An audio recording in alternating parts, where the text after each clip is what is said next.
मोमोज की तीखी लाल चटनी और मोमोज का नाम सुनते ही मुंह में पानी आ जाता है, क्योंकि भाई मोमोज खाना तो सबको पसंद होता है। लेकिन जब भी हम खाते हैं तो हमें ये टेंशन होती है कि ये बाहर की बनी हुई चीजें हैं, अनहेल्दी चीजें हैं। तो अब से आप बिल्कुल टेंशन फ्री होके मोमोज खा सकते हैं, क्योंकि ये मोमोज आज हम घर में बहुत ही हेल्दी तरीके से और बहुत ही आसान तरीके से बनाने वाले हैं। और टेस्ट तो ऐसा होगा कि आपको दूसरे के हाथों के बने हुए मोमोज पसंद ही नहीं आएंगे। तो फ्रेंड्स, अगर रेसिपी पसंद आए तो इसे एक लाइक करना बिल्कुल ना भूलें। तो चलिए इसे बना लेते हैं। इसे बनाने के लिए मैंने 1 कप मैदा लिया है। मैदे में मैंने 1/4 छोटी चम्मच नमक और साथ ही 1 छोटी चम्मच रिफाइंड ऑयल डाला है। हल्का सा रिफाइंड ऑयल डालने से मोमोज बहुत ही ज्यादा सॉफ्ट बनते हैं। अब सभी चीजों को हमें अच्छे से मिक्स कर देना है। अब इसमें थोड़ा थोड़ा नॉर्मल टेम्परेचर का पानी डालेंगे और इसका हल्का सख्त डो बना के तैयार कर लेंगे। जब हम घर पे मोमोज बनाते हैं तो जो हम उसकी पूड़ियाँ तैयार करते हैं वो बिल्कुल मार्केट वालों के जैसे पतली नहीं बन पाती हैं। इसका आटा जब हम हल्का सा सख्त लगाएंगे तो इसकी पूड़ियाँ बहुत ही ज्यादा पतली और बहुत ही आसानी से बन के तैयार हो जाएंगी। अब इसे ढककर हमें 10 से 15 मिनट के लिए रेस्ट देना है। रेस्ट देने के बाद वापस से हम आटे को चेक कर लेते हैं। आटे को एक बार फिर से अच्छे से मसल लेंगे, जिससे आटा बिल्कुल स्मूथ हो जाएगा। अब इसे हम साइड में रख देते हैं। तब तक हम इसकी चटपटी टेस्टी स्टफिंग तैयार कर लेते हैं, क्योंकि मोमोज को टेस्टी बनाने में स्टफिंग का बहुत बड़ा योगदान होता है। इसके लिए मैंने 200 ग्राम पनीर ले लिया है। पनीर को इस तरह से छोटे छोटे टुकड़ों में तोड़ के तैयार कर लें। उसके बाद उसमें बारीक कटा हुआ प्याज, बारीक किया हुआ शिमला मिर्च, ग्रेट की हुई गाजर और अदरक, साथ ही कुटा हुआ लहसुन। अदरक और लहसुन को थोड़ा मैंने ज्यादा क्वांटिटी में मिलाया है, इससे इसका टेस्ट बहुत ही ज्यादा बढ़िया आएगा। साथ ही इसमें बारीक कटा हुआ हरा धनिया, काली मिर्च का पाउडर और 2 छोटी चम्मच इसमें मैंने डार्क सोया सॉस मिलाया हुआ है। अब 1 छोटी चम्मच इसमें विनेगर डाल देंगे और लास्ट में इसमें टेस्ट के अकॉर्डिंग नमक ऐड कर देंगे। ध्यान रखिए कि मोमोज बनाने की सारी तैयारी पहले से कर लें, उसके बाद इसकी स्टफिंग बनाएं और इसमें लास्ट में नमक मिलाएं। नहीं तो नमक डालने से इसमें जो सब्जियां हैं ये हल्के हल्के पानी रिलीज करने लगते हैं, इससे मोमोज बनाने में थोड़ी सी प्रॉब्लम होने लगती है। अब सभी चीजों को हमें अच्छी तरह से मिक्स कर देना है। हमारी पनीर मोमोज की टेस्टी टेस्टी स्टफिंग बनके तैयार हो गई है। तो चलिए अब मोमोज भी बना के तैयार कर लेते हैं। तो मैंने एक रोटी बनाने वाला चकला ले लिया है, उस पे थोड़ा सा सूखा मैदा डालेंगे। अब गूथे हुए आटे में से थोड़ा सा पार्ट लेंगे, उसको चकले पर गोल करके पेड़े की तरह तैयार कर लेंगे। अब इसे हम बेलना स्टार्ट करेंगे। अब इसे हल्के हाथों से बिल्कुल पतला रोटी बेल के तैयार कर लेना है। तो मैंने रोटियां बेल के तैयार कर ली हैं।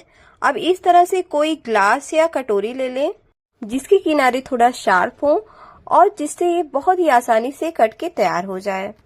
जिस भी साइज का आपको बनाना हो उसी हिसाब से इसकी पूरियां इस तरह से काट के तैयार कर लें। सारी पूरियों को इस तरह से निकाल के अलग कर लें। अब यहाँ पे मैंने एक जालीदार थाली ली है, जिसमें हम मोमोज को स्टीम करेंगे। तो सबसे पहले हम इसे ऑयल से या घी से अच्छी तरह से ग्रेस कर लेंगे। अब बेली हुई पूरियों में से एक पूरी को हाथ पे इस तरह से लेंगे। अब इस पे हम स्टफिंग रखेंगे। अब इस पे 1 से 1.5 छोटी चम्मच स्टफिंग को रखेंगे। फिर इसे पीछे से हल्के हल्के पुश करेंगे और लेफ्ट राइट इस तरह से हल्के हल्के पिंच करते हुए इसे पैक कर देंगे। इस तरह से बहुत ही सुंदर डिजाइन वाले मोमोज बनके तैयार हो जाएंगे। बनाना बहुत ही ज्यादा आसान है। तो लीजिए, बन गया ना बिल्कुल मार्केट वालों के जैसा मोमोज। दूसरा मोमोज भी मैं आपको स्टफ करके दिखाती हूँ कि इसे किस तरह से करना है। सबसे पहले पीछे वाले भाग को हमें हल्का सा आगे लेके आना है, फिर दोनों तरफ से इस तरह से पिंच करते हुए इसे सील कर देना है। इसी तरह से सारे मोमोज को स्टफ करके तैयार कर लें। अब मोमोज के ऊपर से मैंने इस पे हल्का हल्का ऑयल ब्रश कर दिया है। मेरे पास पीनट ऑयल था तो मैंने उसी को हल्का सा ब्रश कर दिया है। आपके पास अगर रिफाइंड ऑयल हो तो उसे भी आप ब्रश कर सकते हैं। यहाँ पे मैंने पानी को पहले ही गर्म होने के लिए रख दिया था। अब इसके ऊपर हम तैयार मोमोज को रखेंगे और 10 से 15 मिनट तक इसे अच्छी तरह से स्टीम होने देंगे। जब तक मोमोज स्टीम हो रहे हैं तब तक बिल्कुल तीखी चटपटी वाली हम इसकी चटनी तैयार कर लेते हैं। मैं बिल्कुल वैसी ही चटनी बनाना बताऊंगी जैसे स्ट्रीट वाले बिल्कुल रेड कलर की तीखी तीखी चटनी हमें मोमोज के साथ सर्व करते हैं। मैंने बिल्कुल लाल लाल 5 टमाटर लिए हैं। इसे मैंने 2 भागों में कट कर लिया है। अब एक बर्तन में मैंने लगभग 1 कप के करीब पानी लिया है। उसमें डालेंगे 7 से 8 तीखी लाल मिर्च और जो मैंने टमाटर काट के रखा था उसे डालेंगे। साथ ही 15 से 20 इसमें मैंने लहसुन की कलियां ली हैं। लहसुन की मात्रा इस चटनी में थोड़ी ज्यादा रहती है।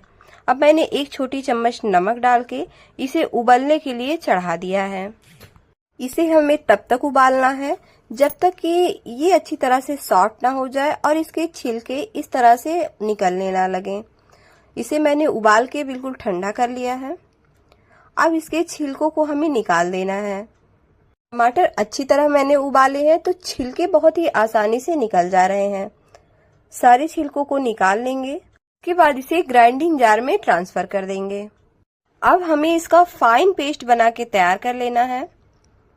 अगर आपको नमक की मात्रा कम लगे तो इसमें बाद में एडजस्ट कर लें। मैंने इसे अच्छी तरह से ग्राइंड कर लिया है। अब इसे हम साइड में रखते हैं। तब तक हम अपना मोमोज चेक कर लेते हैं। मोमोज जब 10 से 15 मिनट स्टीम हो जाएंगे तो ये ट्रांसपेरेंट दिखने लगेंगे।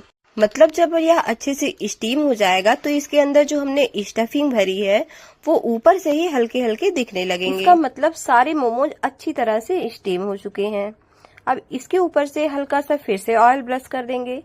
इससे हमारे मोमोज बहुत ही शाइनी भी बनेंगे और साथ ही सॉफ्ट भी होंगे। इसे गैस से नीचे उतार लेते हैं और इसे कटी हुई हरी धनिया से गार्निश कर देते हैं।